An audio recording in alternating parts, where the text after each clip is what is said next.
Crec que el primer que ve al cap és, per descomptat, la crisi climàtica, però té aquesta característica que la gent no la veu per si mateixa.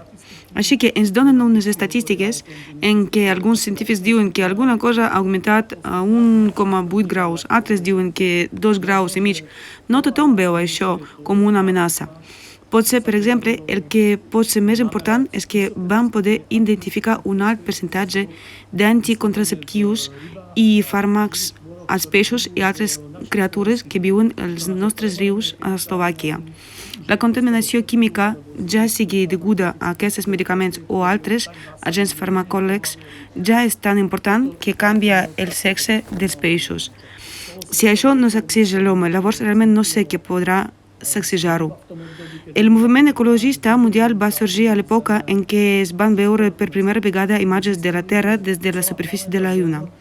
Quan es van adonar que tot el planeta Terra, tot allò que estimem i tot allò que ens importa, vist des de l'espai cap sota un dit.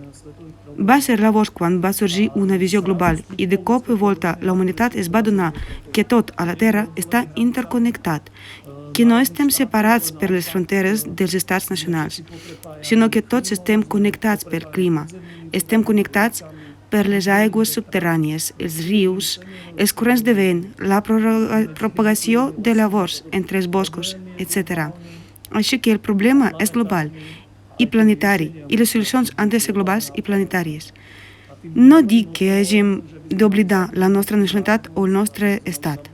El que dic és que, amb totes les nostres peculiaritats, hauríem d'interactuar en acord amb el que passa a la natura. El fet que els boscos temperats, els boscos de coníferes, la taiga i la tundra estiguin interconnectats d'alguna manera amb els boscos tropicals no esborra la identitat dels sistemes naturals individuals, sinó que parla de la seva interconnexió i de la importància de la cooperació entre ells. Això és un exemple per a nosaltres. Gràcies.